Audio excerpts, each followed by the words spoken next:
Science और wisdom का मिलन।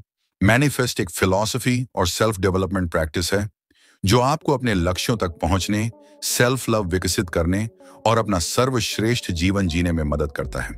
आप जिसे भी आकर्षित करना चाहते थे वह आपसे केवल 7 कदम दूर है। अभी पढ़ें और जादू को महसूस करें। जो हम सोचते हैं वो हम बन जाते हैं। हम जो महसूस करते हैं उसे आकर्षित करते हैं। हम जो कल्पना करते हैं वही बनाते हैं। बुधा कल्पना कीजिए कि जब आप सुबह उठते हैं तो आप अपने सपनों के जीवन में होते हैं। आप जो भी चाहते हैं वह सब अब आपके पास है। एक प्यारा साथी, एक अच्छा करियर, फाइनेंशियल अबंडेंस। आप खुश, स्वस्थ और संतुष्ट हैं। यह मैनिफेस्टेशन की शक्ति है। आप जो भी शक्ति चाहते हैं उसे प्राप्त करने के लिए अपने विचारों और ऊर्जा का उपयोग करने का अभ्यास मैनिफेस्टिंग है। परिचय यह हमारे विश्वास पर आधारित है कि हम सभी एक यूनिवर्सल ऊर्जा क्षेत्र से जुड़े हुए हैं और हम इस क्षेत्र को प्रभावित करने के लिए अपने विचारों और भावनाओं का उपयोग कर सकते हैं। जब आप प्रकट होते हैं तो आप यूनिवर्स को बता रहे होते हैं कि आप क्या चाहते हैं। आप एक क्लियर संदेश भेज रहे हैं और यूनिवर्स इसका जवाब देगा। इस मैनिफेस्टिंग के पूरी प्रक्रिया को समझने के लिए आज हम मैनिफेस्ट किताब के बारे में जानेंगे जिसे रॉक्सी नफूसी ने लिखा है। हम इस किताब में ऐसे 7 चरण के बारे में जानेंगे जिनसे आप जिंदगी की हर मनचाही चीज को पा सकते हैं। चाहे आप अपने जीवन साथी, सोलमेट को आकर्षित, अट्रैक्ट करना चाहते हो, अच्छा काम पाना चाहते हो, अपना मनचाहा घर खरीदना चाहते हो या बस ज्यादा इनर पीस और खुद पे भरोसा, सेल्फ कॉन्फिडेंस पाना चाहते हो। मैनिफेस्ट किताब आपको सिखाएगी कि वहां कैसे पहुंचा जाए। चरण 1, अपने विजन को क्लियर करें। किसी भी मैनिफेस्टिंग जर्नी का पहला कदम अपने विजन में क्लियर होना है। सीधे शब्दों में कहें तो अगर आप नहीं जानते कि आप कहां जा रहे हैं तो वहां नहीं पहुंच सकते जहां आप जाना चाहते हैं। इसलिए किसी भी दूसरी चीज से पहले आपको इस बात पर स्पष्टता, क्लैरिटी की जरूरत है कि आप क्या चाहते हैं कि ब्रह्मांड आपको क्या दे। आप जो चाहते हैं उसे जानना और फिर उसे कल्पना करना मैनिफेस्टिंग के लिए बहुत जरूरी है। जब हम अपने दिमाग में कोई अनुभव बनाते हैं तो हमारा दिमाग ऐसे प्रतिक्रिया, रिस्पॉन्स देता है जैसे कि यह सच में हो रहा हो। न्यूरोसाइंटिस्ट डॉ.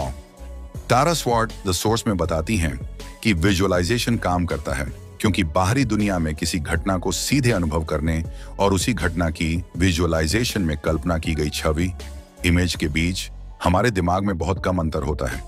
उदाहरण के लिए, अगर हम खुद को तनावपूर्ण, स्ट्रेस्ड इंसान के रूप में देखते हैं तो हमारा दिमाग इस तरह प्रतिक्रिया करेगा जैसे कि यह सच में हो रहा है। हमारा नर्वस सिस्टम लड़ने या भागने के लिए तैयार होगा और तनाव हार्मोन कॉर्टिसोल और एड्रेनालिन मुक्त करेगा। इससे हमारा दिल तेजी से धड़कने लगेगा, हमारी सांसें छोटी हो जाएंगी और हमारा ब्लड प्रेशर बढ़ जाएगा। अपने मन में तनाव की स्थिति को कल्पना करके हम अपनी शरीर पर वर्बल और फिजिकल तनाव पैदा करते हैं। दूसरी तरफ, अगर हम अपने आप को एक शांत माहौल में कल्पना करते हैं तो हमारा दिमाग नर्वस सिस्टम को शांत करने और शरीर को आराम करने के लिए प्रेरित करेगा। हम अपने दिमाग में जो छवि बनाते हैं वे हमारी शरीर में भौतिक, फिजिकल बदलाव पैदा करती हैं और इसलिए ये हमारे अनुभव की जाने वाली वास्तविकता को प्रभावित करने की शक्ति रखती है। इसलिए जैसे ही हम कल्पना करते हैं कि हमारे पास वे चीजें हैं जो हम सबसे ज्यादा चाहते हैं, हम एक भौतिक बदलाव बनाएंगे जो हमारी ऊर्जावान कंपन आवृत्ति, एनर्जेटिक वाइब्रेशन फ्रीक्वेंसी को बदल देगा और लॉ ऑफ अट्रैक्शन के अनुसार यह तय करेगा कि हम अपनी जिंदगी में क्या आकर्षित करते हैं। विजुअलाइजेशन हमें दूसरे तरीके से भी अभिव्यक्त होने में मदद करता है। जब हम नियमित रूप से उन चीजों की कल्पना करना शुरू करते हैं जो हम चाहते हैं तो हमारा मस्तिष्क हमारे द्वारा देखे गए लक्ष्य के अनुसार हमारे बिहेवियर पैटर्न और हमारे परिवेश की हमारी परिभाषाओं को बदलकर प्रतिक्रिया करता है।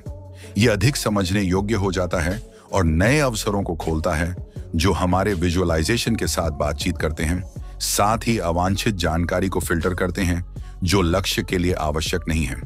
इसका मतलब यह है कि हम सचमुच अपने मन को उस भविष्य की ओर बढ़ने के लिए तैयार कर सकते हैं। विजुअलाइजेशन भी मीडिया में सबसे अधिक चर्चित टेक्निक है। अनगिनत मशहूर हस्तियां, एथलीट और सीईओ बार बार अपनी सफलता का श्रेय अपने लक्ष्यों की कल्पना को देते हैं। तैराक, स्विमर माइकल फेल्प्स जिन्होंने 23 बार वर्ल्ड रिकॉर्ड तोड़कर ओलंपिक में गोल्ड मेडल, स्वर्ण पदक जीता, वो कहते हैं कि उन्होंने अपने सभी तैराकी दौड़ों, स्विमिंग, रनिंग की तैयारी के लिए विजुअलाइजेशन का उपयोग किया।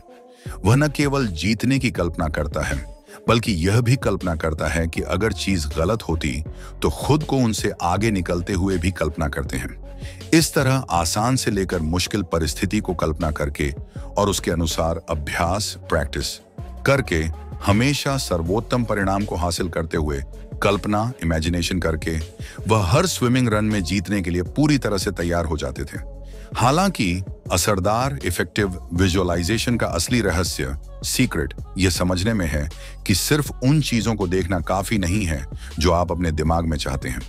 उसे हकीकत में हासिल करने के लिए प्रभावी रूप से, इफेक्टिवली कल्पना करने के लिए आपको उन्हें पाने की भावना में खुद को डुबो देना चाहिए। याद रखें, हम जो महसूस करते हैं उसे आकर्षित करते हैं। यह तभी होता है जब हम देख पाते हैं कि हम क्या चाहते हैं और फिर उसे पाने का भावनात्मक अनुभव पैदा करते हैं। तभी हम अपनी वाइब्रेशन फ्रीक्वेंसी को बदलते हैं। उदाहरण के लिए, जब आप अपने सपनों के घर को कल्पना करते हैं तो आपको यह भी कल्पना करना चाहिए कि वहां रहना सच में कैसा लगेगा।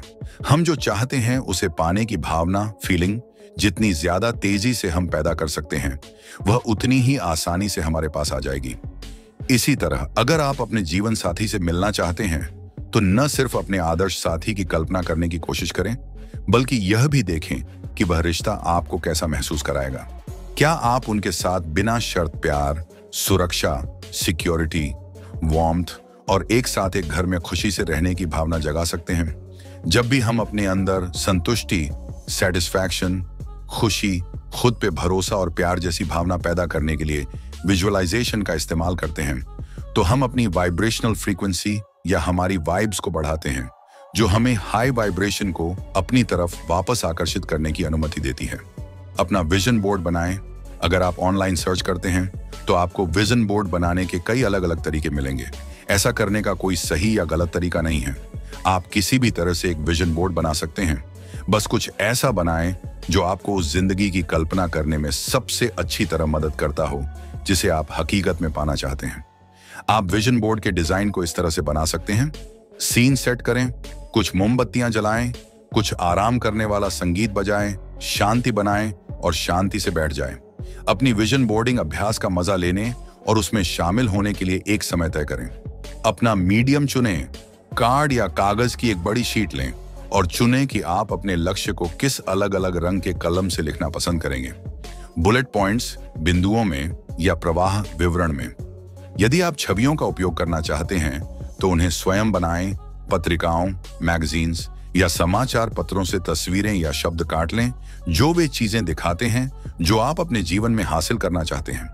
जो भी आपके लिए सबसे अच्छा हो उसे चुनें। बस याद रखें, इसका आनंद लें। अपनी टाइमलाइन चुनें। बोर्ड के टॉप पर वह निश्चित तारीख लिखें जिस समय आप उसे हासिल करना चाहते हैं। आप 3 महीने, 6 महीने या 1 साल का समय भी चुन सकते हैं।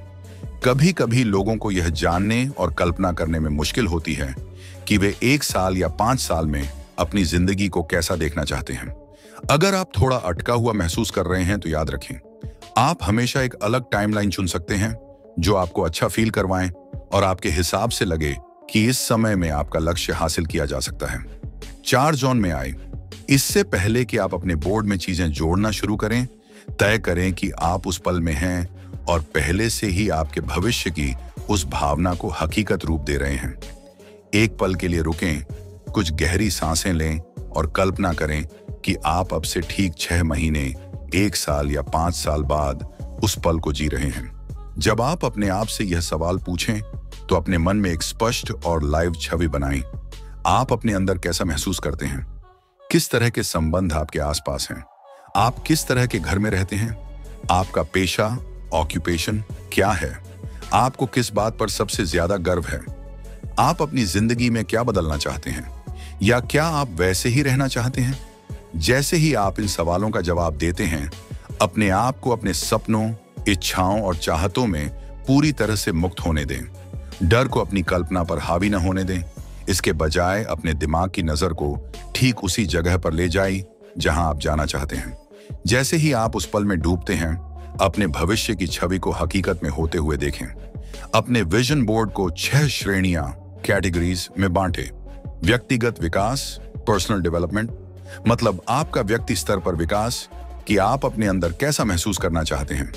प्यार, करियर, दोस्त और परिवार, घर, अपने जुनून पर काम करना और घूमना। हर वर्ग के लिए वे सभी चीजें लिखें जो आप चाहते हैं। फिर इसकी कल्पना करें।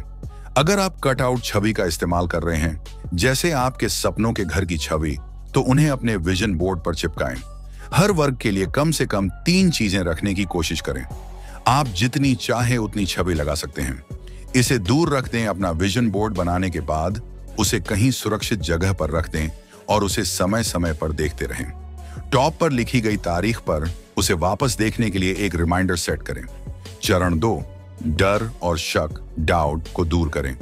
जब हम खुद को सपने देखने की पूरी अनुमति देते हैं, तो हमारे डर और शक को छिपने की कोई जगह नहीं मिलती। इसलिए इस तरीके को आज ही आजमाएं।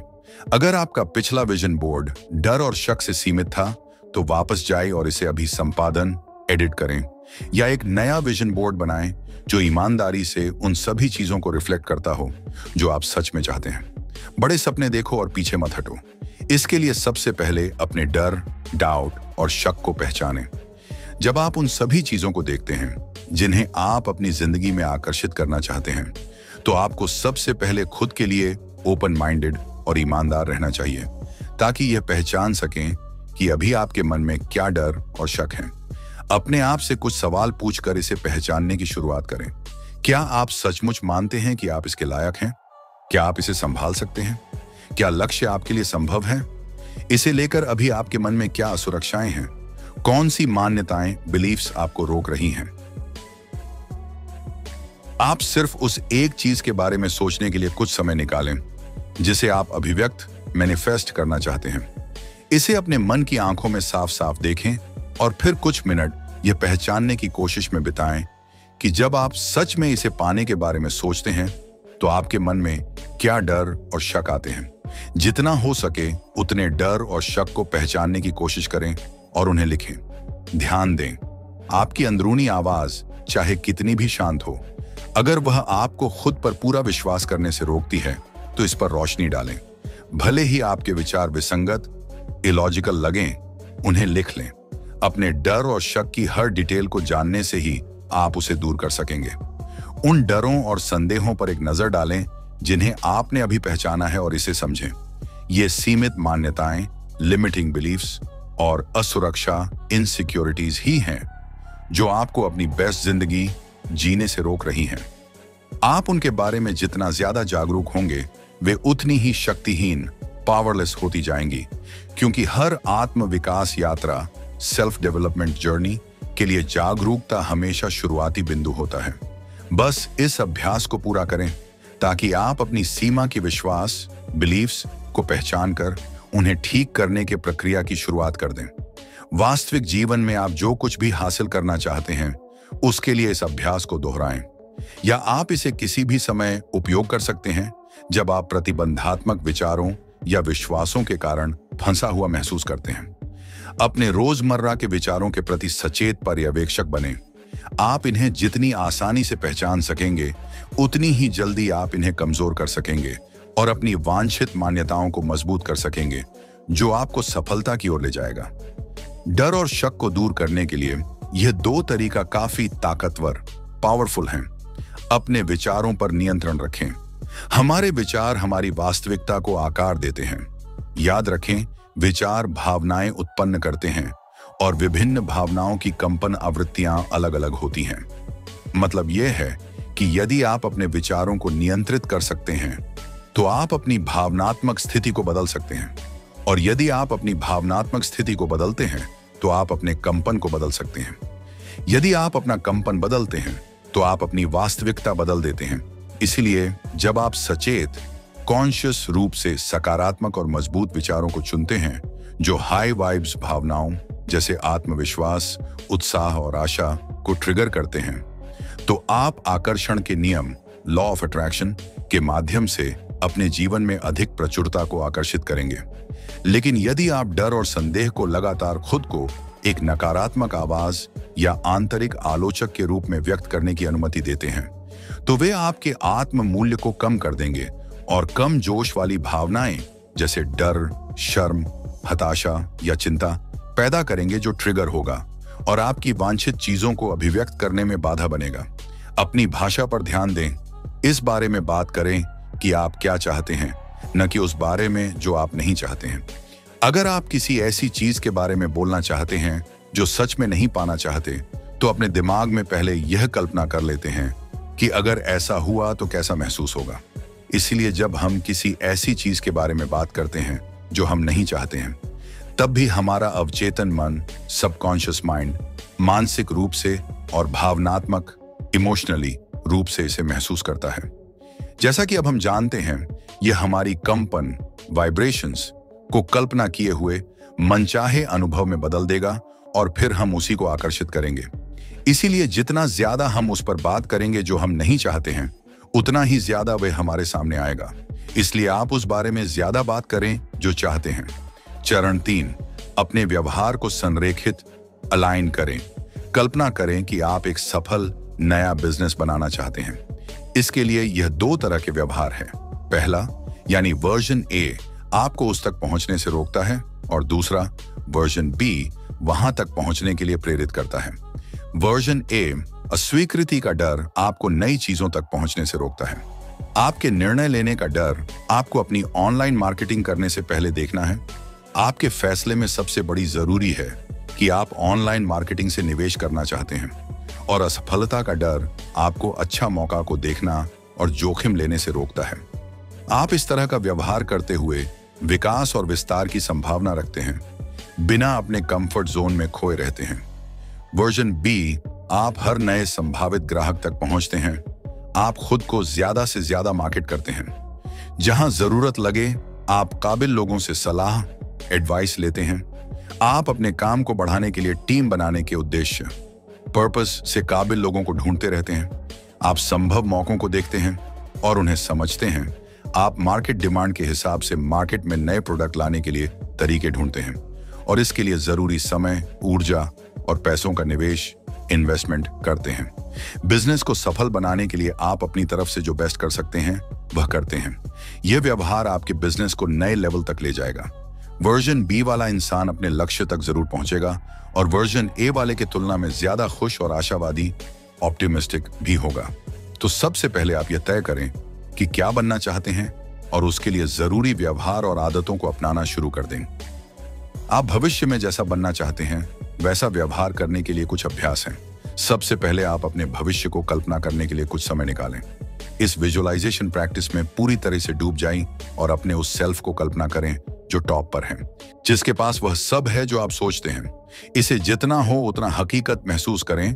इससे आप उपस्थित काम में अपना बेस्ट देने के लिए प्रेरित होंगे।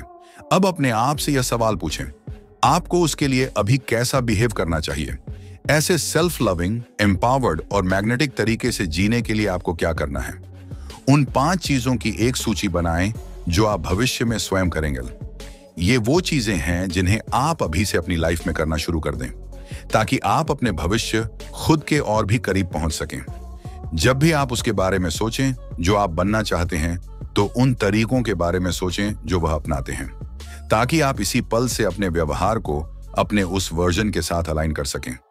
इस तरह यूनिवर्स को एग्जीक्यूट करके दिखाएं कि आप उसे हकीकत में लाने के लिए तैयार हैं। उसके बाद ब्रह्मांड आपके लिए इसे हकीकत अपने आप बना देगा। चरण 4, यूनिवर्स के परीक्षा को उत्तीर्ण, पास करें।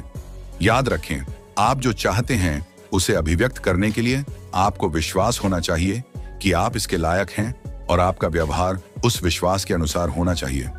इसीलिए अगर आप अपने जीवन साथी को आकर्षित करना चाहते हैं और इसके लिए आप शो करते हैं कि एक अच्छे, मजबूत और खुशहाल संबंध के काबिल हैं, तो ब्रह्मांड आपके जीवन साथी को आपके पास ला देगा। कभी कभी ब्रह्मांड जानता है कि आप जिस चीज की इच्छा रखते हैं उससे कहीं ज्यादा के लायक हैं।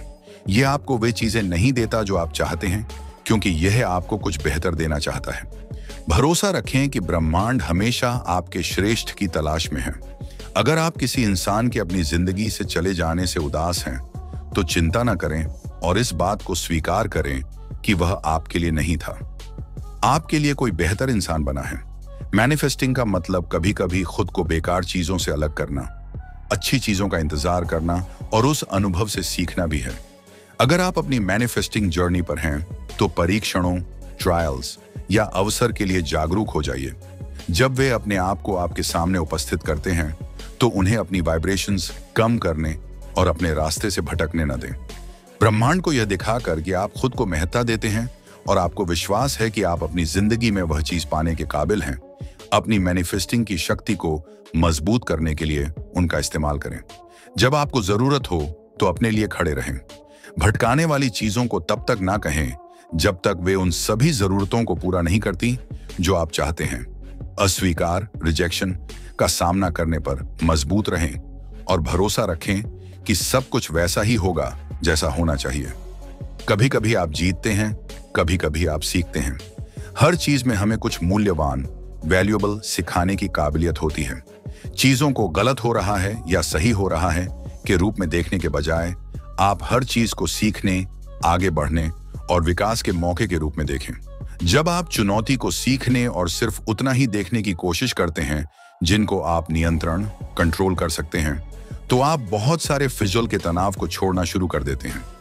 यह आराम, कंफर्ट और लचीला एहसास, फ्लेक्सिबल फीलिंग आपके प्रेरणा को बढ़ाती है और आपको और भी ज्यादा ताकतवर तरीके से चीजों को हासिल करने के काबिल बनाती है। चरण 5, कृतज्ञता अभिव्यक्त करें। कृतज्ञता एक खुशी की भावना है और इस भावना में बहुत ज्यादा हाई वाइब्रेशन फ्रीक्वेंसी होती है। कृतज्ञता हमारे पास मौजूद सबसे पावरफुल इमोशनल टूल्स में से एक है और जब हम समझ जाते हैं कि इसकी अभ्यास कैसे करनी है तो हम इसका इस्तेमाल किसी भी लो वाइब अनुभव से खुद को बाहर निकालने, अपने भावनात्मक स्थिति को बदलने, अपनी वाइब्रेशन को बदलने और ब्रह्मांड, यूनिवर्स की प्रचुरता, अबंडेंस को पूरी तरह से आजाद करने के लिए कर सकते हैं। जिस दिन आप हताश, निराश, गुस्सा, ईर्ष्या या डरे हुए महसूस करते हैं, आप अपनी मदद के लिए कृतज्ञता की तरफ मुड़ सकते हैं। इससे आप कुछ पल के लिए रुक कर शांति पा सकते हैं और फिर लो वाइब फीलिंग को हाई वाइब फीलिंग से बदल सकते हैं। कृतज्ञता की 3 श्रेणियां, कैटेगरीज हैं। अपने लिए ग्रैटिट्यूड, ये ऐसी भावना है जिसमें आप अपने बारे में तारीफ करते हैं, जैसे मैं अपनी ताकत के लिए आभारी हूं, मैं अपनी स्वास्थ्य के लिए आभारी हूं, मैं अपने दिमाग के लिए आभारी हूं। आपकी जिंदगी के लिए कृतज्ञता, इसमें आप अपने जीवन की प्रशंसा करते हैं, जैसे मैं अपनी नौकरी के लिए आभारी हूं, मैं अपने परिवार और दोस्तों के लिए आभारी हूं, मैं जहां रहता हूं उसके लिए आभारी हूं। दुनिया के लिए कृतज्ञता, इसमें आप उन चीजों के लिए कृतज्ञता महसूस करते हैं जो हम सभी के लिए सार्वभौमिक, यूनिवर्सल हैं। उदाहरण के लिए, मैं धूप के लिए आभारी हूं, मैं लोगों से अच्छे रिश्ता के लिए आभारी हूं, मैं घूमने और नए संस्कृति, कल्चर्स का अनुभव करने के लिए आभारी हूं। आप अपनी जिंदगी में कृतज्ञता की अभ्यास करने और उसे विकास करने में मार्गदर्शन, गाइडेंस के लिए इन 3 श्रेणियों का इस्तेमाल कर सकते हैं। कुछ दिनों में आप पाएंगे कि डर, उदासी या गुस्से से आप अपने लिए या अपनी जिंदगी की चीजों के लिए आभारी महसूस करने लगेंगे। ये कृतज्ञता की 3 ऐसी श्रेणियां हैं जिनसे आप हमेशा कुछ ऐसा पा सकते हैं जिसके लिए आप आभारी महसूस कर सकें। अगर आप आज अपनी जिंदगी के लिए आभारी महसूस करने के लिए संघर्ष कर रहे हैं तो किसी सार्वभौमिक, यूनिवर्सल चीज के लिए आभारी होने पर ध्यान दें।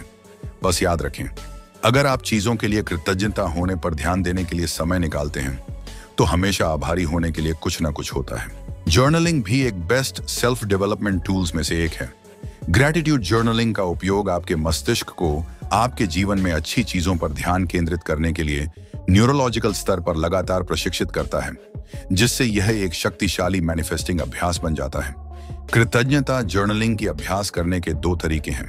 तकनीक 1, कृतज्ञता ग्रैटिट्यूड लिस्ट। हर रात या हर सुबह 15 ऐसी चीजें लिखें जिनके लिए आप आभारी हैं।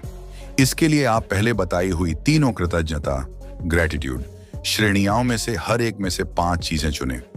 उदाहरण के लिए, आप अपने अच्छे प्रकृति के लिए आभारी हों। फिर आपकी जिंदगी से जुड़े 5 चीजें, जैसे आप उस समय के लिए आभारी हैं जब आपने अपने बच्चों के साथ खुशी खुशी समय बिताया।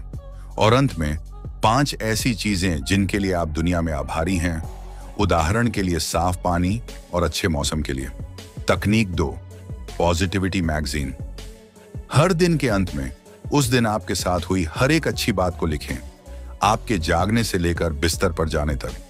इसमें आप अपने हिसाब से हर छोटी से बड़ी अच्छी बात को शामिल करें, जैसे सूरज चमक रहा था, कोई अजनबी आपको देखकर मुस्कुराया, किसी दोस्त ने आपको एक अच्छा संदेश भेजा, या आपने सोशल मीडिया पर कोई मीम देखा जिसने आपको हंसाया। ये सब एक एक करके लिखिए। अक्सर दिन बीत जाता है और हम भूल जाते हैं कि हमने कितने खूबसूरत पलों को अनुभव किया है। उन पर पूरी तरह से ध्यान नहीं दे पाते और उनकी तारीफ नहीं कर पाते। इसलिए अक्सर इतने सारे अच्छे पलों के बावजूद दिन के सिर्फ एक छोटे से हिस्से के बुरे पल से पूरे दिन को बुरा मान लेते हैं। जब हम उन सभी अच्छाइयों को याद करने बैठते हैं जो हमने अनुभव की, तो हम जल्द ही देखते हैं कि हर दिन आभारी होने के लिए कई अच्छे पलों से भरा होता है। हर दिन अपनी पॉजिटिविटी जर्नलिंग को पूरा करने के लिए पंक्चुअल होने के बाद आपका दिमाग खुद ब खुद उन सभी खूबसूरत पलों और मौकों की तलाश करना शुरू कर देगा जो हर दिन आते हैं। कुछ हफ्तों के बाद हो सकता है कि आप अचानक सड़क पर चलते हुए अपने आप से कह रहे हों, वाह क्या शानदार इमारत है। आखिरकार अब आपका ध्यान उस अद्भुत वास्तुकला आर्किटेक्चर पर गया होगा जिसे आप तब तक हर दिन बिना सोचे समझे पार कर रहे थे। या हो सकता है कि आपके मन में उस चाय के कप के लिए अच्छी भावना उठने लगे जो आपकी साथी आपको हर सुबह बिस्तर पर लाकर देती है, या आप ऑफिस में रिसेप्शनिस्ट की मुस्कुराहट के साथ आपको देखने से होने वाली खुशी को नोटिस करना शुरू कर दें। आप अपने आसपास की अच्छाइयों को पहले से ज्यादा नोटिस करना शुरू कर देंगे और बदले में आप हर दिन अपना प्रेरणा बढ़ाएंगे। लेखक एक बार लंदन में साइकिल नाम के स्टूडियो में अपनी पहली स्पिन क्लास लेने गए। थील सत्र सेशन अपने छोटी पीक पर पहुंच गया था। उन्हें पसीना आ रहा था, उनकी सांसें फूल रही थीं, पैर थके हुए और भारी हो रहे थे, और वह बस यही सोच रही थी कि जल्दी से जल्दी साइकिलिंग अभ्यास खत्म हो जाए। वह यह सोच ही रही थी, तभी कोच अपने माइक्रोफोन से कक्षा में चिल्लाया, तुम्हें यहां रुकना नहीं है, आगे चलते रहो, तुम्हें दौड़ पूरी करनी पड़ेगी। इस तरह से सुनकर लेखक का उत्साह कम होने लगा। हालांकि जैसे तैसे उन्होंने दौड़ तो पूरी की, लेकिन उसके बाद उस पल को याद करके अच्छा महसूस नहीं हुआ। आपने कई बार कहा है, मुझे आज वर्कआउट करना पड़ेगा, मुझे काम पर जाना है, मुझे अपने माता पिता से मिलना है, मुझे पढ़ाई के लिए खाना बनाना है, या मुझे बच्चों के लिए फिर से रात का खाना बनाना है। इस भाषा का उपयोग करने का मतलब यह है कि आपके पास कोई विकल्प नहीं है और आपको किसी चीज के लिए मजबूर किया जा रहा है। यह हमसे आभारी महसूस करने का मौका छीन लेता है, और इसका मतलब यह है कि हमारे पास चुनने की शक्ति नहीं है। जब आप इसे आसान भाषा से बदलते हैं और इसके बजाय कहते हैं, मुझे आज वर्कआउट करना है, मुझे आज काम पर जाना है, मुझे अपने अभिभावक पेरेंट्स से मिलना है, मुझे पढ़ाई करनी है, मुझे बच्चों के लिए रात का खाना बनाने का मौका मिलता है, तो आप अपने आप ही खुशी के पल में आ जाते हैं। चरण 6, अपनी जलन को प्रेरणा में बदलें। कल्पना करें कि आपकी मुलाकात एक पुराने दोस्त से होती है और आप कॉफी पीने का फैसला करते हैं। वह आपको बताती है कि स्कूल छोड़ने के बाद उन्होंने अपना खुद का बहुत ही सफल तकनीकी बिजनेस शुरू किया और फिर उसे बेच दिया, जिससे वह पिछले 12 महीनों में दुनिया भर में घूम चुकी है और उनकी नेटवर्थ बढ़ गई है। ध्यान दें कि उस जानकारी के जवाब में आप शारीरिक, भावनात्मक, इमोशनली और मानसिक रूप से कैसा महसूस करते हैं। Manifest by Roxie Nafousi. क्या आपको लगता है कि आपके अंदर घबराहट, उदासी, असंतोष, डिससैटिस्फैक्शन और हताशा की भावना उठने लगी? अगर ऐसा है तो पहले अपने अनुभव को अपने आप को धीरे से यह कहते हुए स्पष्ट करें, यह सुनकर मुझे ईर्ष्या महसूस हुई है। फिर इस बारे में सोचना बंद करके स्वार्थपरता, सेल्फ लव, दया और मदद करने के बारे में सोचें, ताकि आप अच्छा महसूस करें। जब आप ऐसा कर लें तो अपनी जेलसी को इंस्पिरेशन में बदलने का मजबूत इरादा करें। इसके लिए आप एक प्रेरित, इंस्पायर्ड सोच चुन सकते हैं, जैसे मैं किसी ऐसे इंसान को देखकर बहुत खुश होता हूं जिसने अपने लिए एक ऐसा करियर बनाया है जिसने उन्हें अपने जुनून, पैशन को आगे बढ़ाने की आजादी दी है। मैं भी यह पता लगाना शुरू करूंगा कि मैं अपने लिए यह कैसे कर सकता हूं। इस तरह आप उनकी सफलता का इस्तेमाल अपने इस नजरिए को प्रेरित करने के लिए कर सकते हैं कि आप क्या पाना चाहते हैं। याद रखें, हम एक ऐसे समाज में रहते हैं जहां हम देखते हैं कि मीडिया लगातार प्रोवोकेटिव हेडनेस के साथ लोगों को खराब बोल रहा है, जो ट्रोलिंग और ईर्ष्या बढ़ाता है, जिससे हम ईर्ष्या उन्मुखी ओरिएंटेड व्यवहार करने के लिए प्रभावित होते हैं।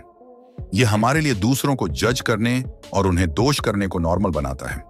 ये लोगों को अपनी ईर्ष्या को ऐसे तरीके से अभिव्यक्त करने का मौका देता है जो स्वीकार्य, एक्सेप्टेबल लगे, लेकिन असल में यह हम सभी के लिए एक डेंजरस साइकिल है। जब भी ईर्ष्या होने लगे तो आपको उसे बाहर निकालना शुरू कर देना चाहिए, क्योंकि अगर जल्दी आप ऐसा नहीं करते तो ईर्ष्या वाले किसी ग्रुप से मिलने या व्हाट्सएप चैट दिखने पर वह बढ़ने लगती है। आमतौर पर ऐसे दोस्तों के समूह को दूसरे इंसान के खिलाफ एकजुट होने और उसके बारे में नकारात्मक नेगेटिव बातें करने में ज्यादा समय नहीं लगता है, लेकिन इस तरह का व्यवहार बहुत ही नीच भावना वाला है और न सिर्फ यह आपको भावनात्मक नुकसान पहुंचता है और समय की पूरी बर्बादी है, बल्कि यह हमारी अपनी मैनिफेस्टिंग शक्ति को भी बर्बाद कर देता है। इसलिए जब आप ऐसा होते हुए देखें तो इसके बारे में अपने आप को स्पष्ट बताएं, इसे प्रेरित सोच से बदलें और साथ ही इस तरह की खराब बातचीत से दूर हो जाएं, क्योंकि दूसरे लोगों को नीचा दिखाना नीच भावना है और लोगों को ऊपर उठने के लिए प्रेरित करना हाई वाइब्स है। अन्य लोगों की मदद करना, उनकी प्रगति में उनका समर्थन करना, उनकी जीत का जश्न मनाना, उनकी मदद करना, उन्हें प्रेरित करना, इससे हमारे आत्म प्रेम और उच्च सकारात्मक भावनाओं में वृद्धि होती है। इससे ब्रह्मांड को पता चलता है कि आपको दूसरों की सफलता से खतरा नहीं है, बल्कि आप उनसे प्रेरित होते हैं। वह प्रेरणा आपको आपके सपनों के जीवन की ओर ले जाएगी। यदि आप दूसरों के विकास में खुश होकर उस प्रेम पूर्ण, चुंबकीय और जादुई ऊर्जा को ब्रह्मांड में डालते रहेंगे तो आपको भी बहुत ज्यादा मिलेगा। ईर्ष्या को प्रेरणा में बदलने के लिए ये 4 कदम उठाएं। इसके लिए जागरूक बने। अपनी ईर्ष्या को स्वीकार करने के लिए आपको अपने ईर्ष्या से जुड़े सोच के बारे में सावधान रहना होगा, ताकि जब वह आए तो आप उसे पकड़ सकें। ईर्ष्या से जुड़ी शर्म और क्रिटिसिज्म को दूर करें। अपने और दूसरों के लिए प्यार, दया और मदद की भावना रखें। इससे सीखें। अगर आप पाते हैं कि आप किसी दूसरे इंसान को जज कर रहे हैं तो अपने आप से पूछें, इस फैसले के पीछे क्या कारण है? कौन सा डर या शक इसे चला रहा है? उनके पास ऐसा क्या है जो मैं चाहता हूं? और उस कारण को खत्म करने की कोशिश करें। ईर्ष्या को प्रेरणा में बदलें।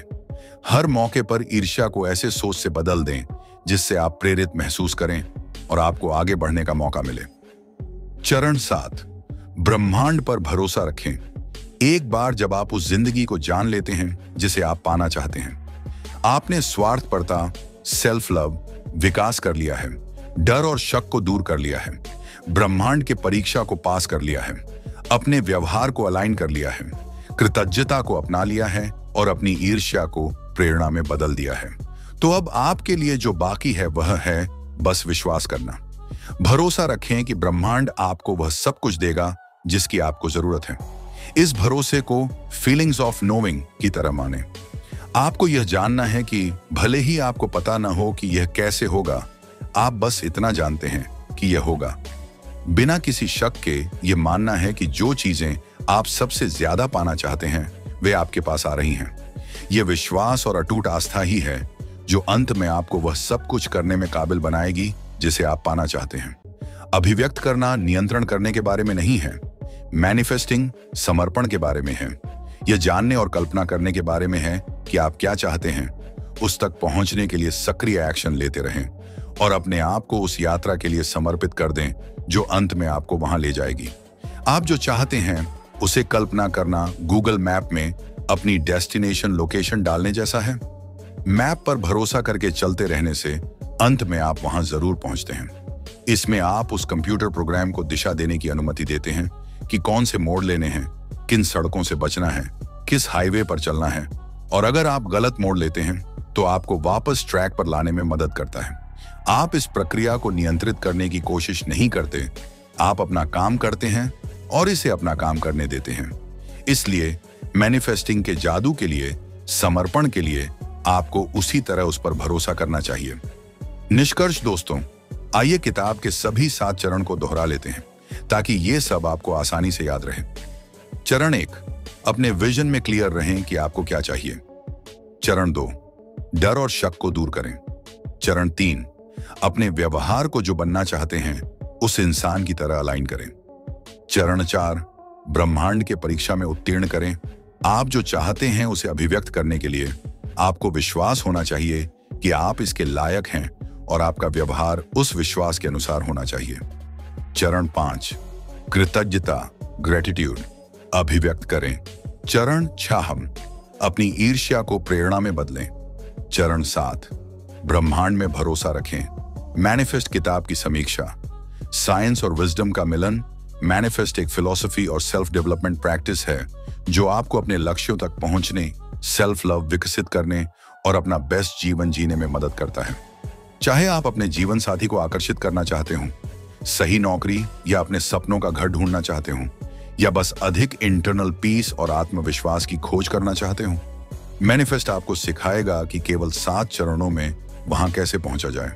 कुल मिलाकर यह किताब मैनिफेस्ट अपने जीवन में अधिक सशक्त, एम्पावर्ड महसूस करने की इच्छा रखने वाले किसी भी व्यक्ति के लिए आवश्यक गाइड है। धन्यवाद। तो दोस्तों, आज हमने जाना कि कैसे अपनी सोच और विश्वास की ताकत से हम अपनी जिंदगी में वो सब पा सकते हैं जो हम चाहते हैं। ये सिर्फ किताब की बातें नहीं हैं, बल्कि उन लोगों का अनुभव है जिन्होंने अपनी जिंदगी में इसे अपनाया और चमत्कारिक नतीजे देखे। चाहे वो आपका कोई बड़ा सपना हो, बेहतर रिश्ते या आर्थिक स्वतंत्रता, मैनिफेस्ट के ये सिद्धांत आपको उस मुकाम तक पहुंचा सकते हैं। लेकिन ये सिर्फ शुरुआत है। हम इस सफर पर और गहराई से जाएंगे और जानेंगे कि किन कदमों से आप अपने विचारों को एक्शन में बदल सकते हैं। अगली वीडियो में हम उन छोटी छोटी चीजों पर चर्चा करेंगे जो अक्सर हमारी सफलता के रास्ते में रोड़ा बनती हैं और उन्हें कैसे दूर किया जा सकता है। अगर आप भी अपनी जिंदगी को पूरी तरह बदलना चाहते हैं तो ये सफर अभी खत्म नहीं हुआ। चैनल को सब्सक्राइब करना न भूलें ताकि आप हमारी आने वाली हर नई वीडियो को मिस न करें। इस वीडियो को लाइक करें और दूसरों के साथ शेयर भी करें ताकि ये महत्वपूर्ण जानकारी और लोगों तक पहुंचे। और याद रखें, आप अपनी जिंदगी के मालिक हैं। आप जो चाहें वो पा सकते हैं। देखते रहिए द बुक टुक, जहां हम किताबों के पन्नों से आपकी जिंदगी बदलने की दिशा में कदम उठाते हैं। मिलते हैं अगले एपिसोड में।